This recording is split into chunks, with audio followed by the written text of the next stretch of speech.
It's been a busy last couple of weeks.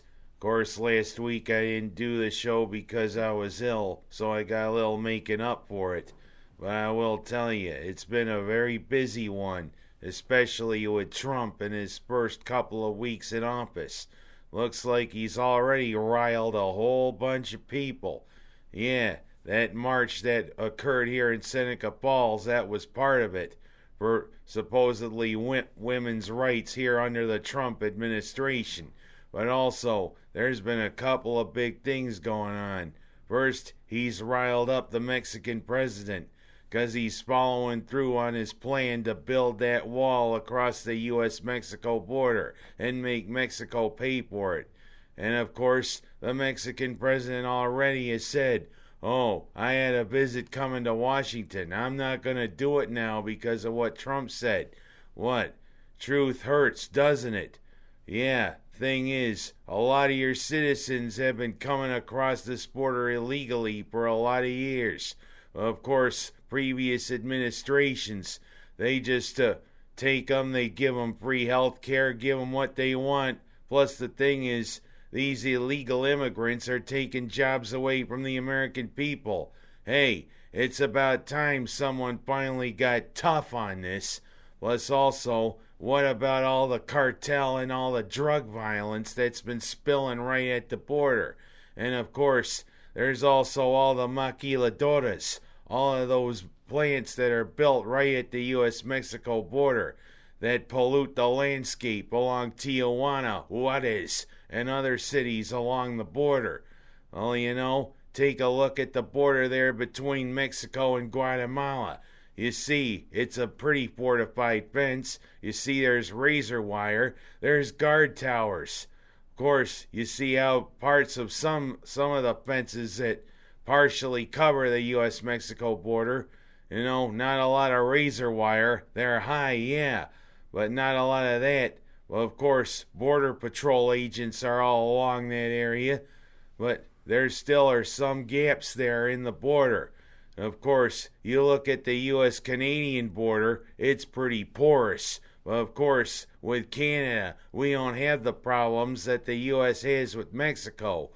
And of course, if the wall is built, Mexico says, "Oh, we aren't going to pay for it." Why? Truth hurts, doesn't it? Hey, it's about time somebody did get tough on this illegal immigration. See, I am one of those who wants to say, "Hey, give me your poor, you're tired, your huddled masses yearning to breathe." I don't blame these people for wanting a better life. Hell, we all want a better life, but please, do it the legal way. And of course, there needs to be ways to kind of make the vetting process a little easier. For these. But hey, you gotta get with the program, Mexico. You've had a lackadaisical attitude too long, especially when it comes to the problem of your illegal immigration of its citizens into this country, and also because of the drug cartels. Former President Calderon, I commend him for trying to get the problem under control. But of course, the violence has spiraled out of control. Mexico, you gotta get with the program. Of course, everybody's now all riled up about Trump issuing the executive order banning immigration, refugees, and travel from 7 predominantly Muslim countries to the United States. And of course, you take a look at them. Hey, all of these countries are hotbeds for ISIS. And they think this executive order is going to really spur recruitment towards ISIS of people that are on the fences. Well, you know what? I'm saying, hey, I'm all for people wanting to make a better life for themselves or to escape persecution. Of course, you gotta take a look at the bigger picture. Like I said, these countries have been hotbeds for ISIS recruitment. But you take a look at the terror attacks that have occurred in the United States by Muslim fundamentalists, and not a country that these people came from are on that list.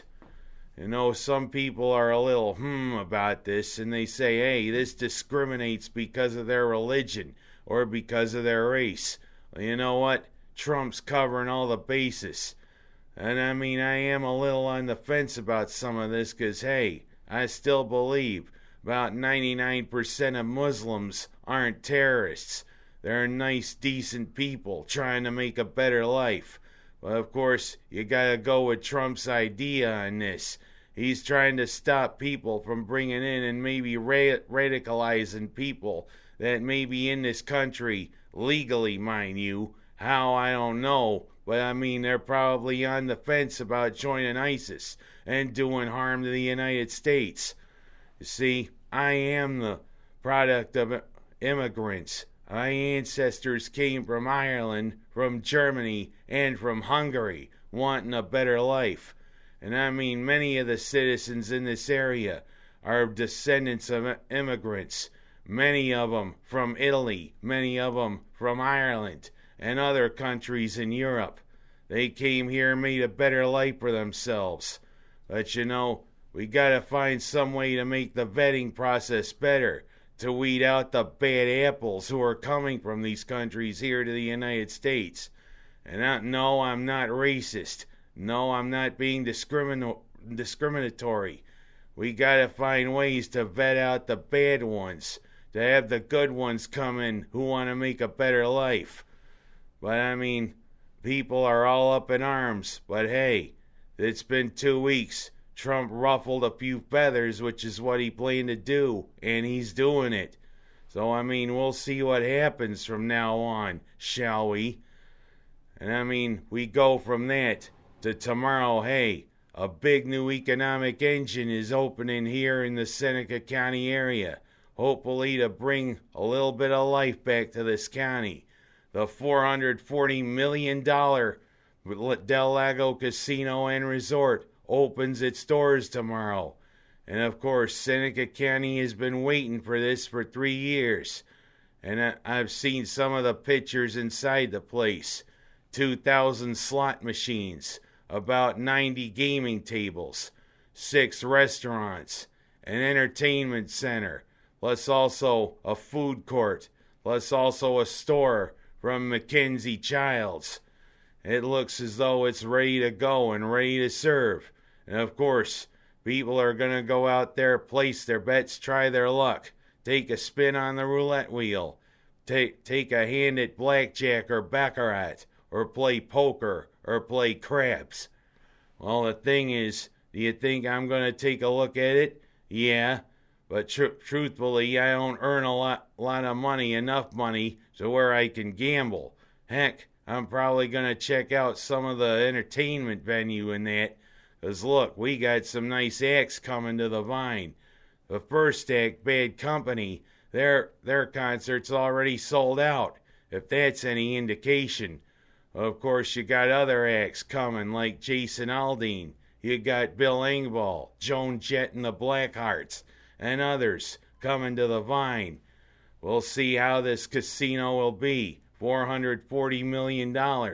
Better be worth it.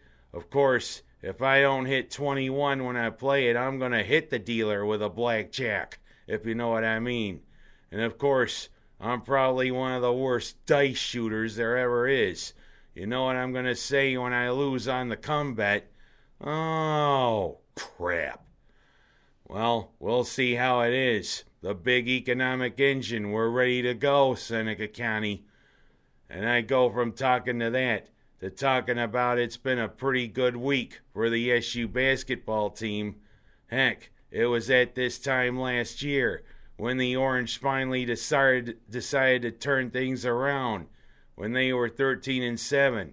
This year they're 11-9 and we're in the same boat. But then last year they went on the run that carried them to the Final Four. And they've started this year. Big wins against Wake Forest and against Florida State. Especially because I was in the audience.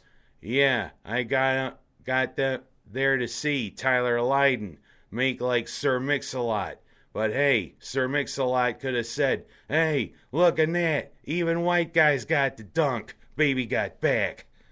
Of course, I don't think he said baby got back, but Tyler Lydon showed, hey, he can dunk just like the rest of them. And let's continue this run. with North Carolina State and Virginia on the horizon. And of course, Duke's on the horizon too, and so is Louisville. And maybe Rick Pitino and those people that engaged in hanky-panky can fall to the orange, if you know what I mean. And last but not least, the Super Bowl is this Sunday. Yeah, New England and Atlanta. But you know, Tom Brady's there for about the upteenth time. So is Bill Belichick and the rest of the Patriots. But of course, I want to see Matt Ryan, a tough, gritty veteran quarterback, hopefully get a victory for the Atlanta Falcons. We'll see what happens. And that's all the time I have for this week. I'm Ken Haas, and it's an interesting time coming up.